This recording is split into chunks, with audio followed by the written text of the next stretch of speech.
Hi, I'm Reina, I'm Leo. and this is What If History. Today we're going to be talking about Fidel Castro's attack on Guantanamo Bay. That's right. What if Castro had attacked the Bay before the Bay of Pigs invasion? We're going to explore the consequences then and now in American history. Theme song. Before we talk about the event itself, let's talk about the context. Fidel Castro was a Cuban revolutionary who seized power in Cuba after the Cuban Revolution that spanned July 26, 1953 to January 1st, 1959. The U.S. did not like Fidel Castro because of his attacks on U.S. companies and interests within Cuba, his inflammatory anti-American rhetoric, and Cuba's movement towards a closer relationship with the Soviet Union. This led U.S. officials to conclude that the Cuban leader was a threat to the United States. It was at this point that Fidel Castro decided to attack Guantanamo Bay. Let's look at a speech he gave to the people. Cubanos, I am getting sick and tired of these Americans thinking they own this place. Seriously, they come in here and they think they can take our land. Guantanamo Bay is becoming more and more of a nuisance. These Americans really think they can just set up shop wherever they want and build a naval base? Use your own dang land. You've got enough of it. And a prison.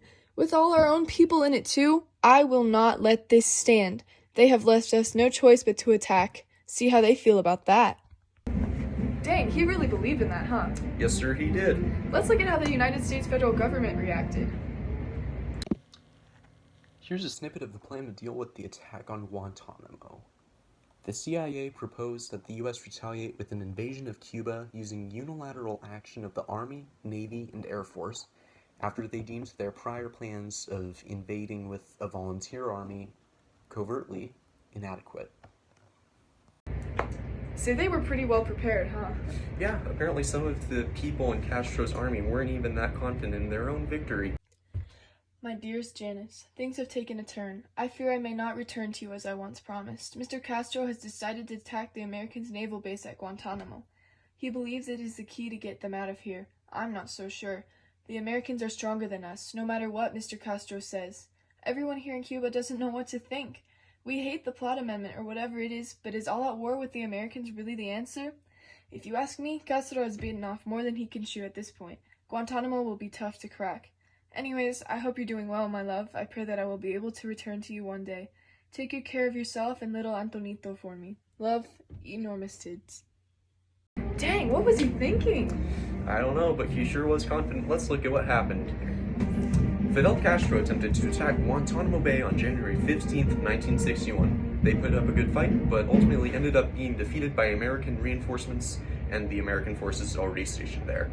The U.S. began their occupation of Cuba. This was an attempt to stifle Castro's forces and support his regime. After initially overrunning the military base, Castro's forces were overrun following U.S. retaliation, and U.S. expeditionary forces began to march westward from a recaptured Guantanamo naval base. That's right, and after initially overrunning Castro's forces, the U.S. attempted to isolate Cuba from the rest of the world by reinstating the Plata Amendment and extending it by only allowing Cuba to trade with the U.S. and stopping all contact with other countries. They enforced this with a blockade from Florida to Venezuela. This was consistent with America's policies of containment regarding communism, because their occupation of Cuba would have restricted the spread of communism in Cuba. With the spread of communism restricted in Cuba, many Latin American countries will not be inspired by Castro's communism and will remain with the governments they have unless the Soviets begin to flirt with them. Ew, gross. Stay away, creepy old man. Anyways, with Castro deposed, he still has a decent amount of followers. A large amount of guerrilla warfare was happening for many years in the country because they hated the new form of American government that the U.S. imposed. This caused many Cubans to question American involvement in their country and a lot of mixed feelings towards the Americans themselves, which later dissolved due to the U.S. giving Cuba independence, but we'll get into that later. Due to the large amount of violence associated with guerrilla resistance, many Cubans immigrated to the U.S. to escape. This increase in immigration later led to a massive amount of Cuban culture being integrated into the U.S., especially in places close to Cuba like Florida. Today, in Florida, we see Cuban culture all over, especially places like Miami on the coast. This also led to competition in jobs, and many Cubans were faced with discrimination, which was common in the American South at this time period. But what about all the guerrilla resistance? Well, due to the mixed feelings about America and Cuba, the guerrilla movement never really gained that much momentum, because on the one hand, The Americans had violated the Cubans' right to freedom, but on the other, the resistors there were pretty extremist. However, the American public was a little hesitant to support the Cuban occupation policy because everything was going against the American ideal of self-determination. But both the Cubans and the Americans did benefit economically from U.S. occupation and forced trade.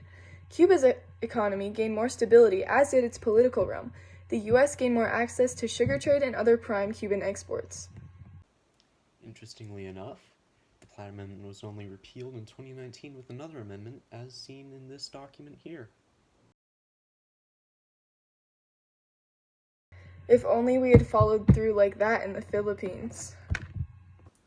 Facts. After the amendments, the Platt Amendment was passed in 2019, pretty late if you ask me. The United States' relationship with Cuba has been much better. On top of that, in other Latin American countries, previous American involvement is seen as more beneficial for them instead of just meddlesome American meddlesome. Well, that's that whole fiasco. Today, we still have some lasting effects in the form of Cuban influence on pop culture, such as Cardi B's song RAC. That's right, and it can also be seen on history-themed internet memes, such as this one. As seen in this image, Patrick Star from the popular show SpongeBob SquarePants represents Fidel Castro, not caring about the consequences of his actions, sparking the vitriolic response of the Cuban people and the massive exodus to Florida. Very funny. Top tier meme. Yep, so as you can see, Fidel Castro's attack on the US would have some pretty huge results that impact us today. That is, if it happened. That's all, folks. This has been What If History with Reina and Liam. Hope you enjoyed.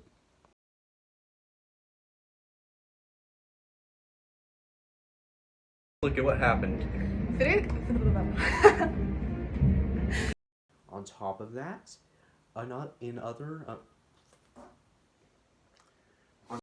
Fidel Castro attempted to attack Guantanamo on insert day. What day are we saying this happened? Maybe we should have figured the script out before filming. Well, that's that whole okay. I really hated communism.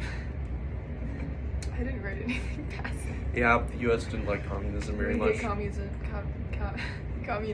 Red is a bad color. Red is bad. Except when it's in our flag, then it can be good, but only then. When it symbolizes blood, it's good, but communism, no.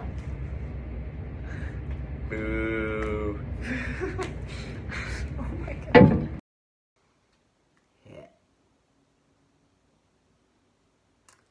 I want to die. Let's look at how the United States federal government reacted. Ooh. War.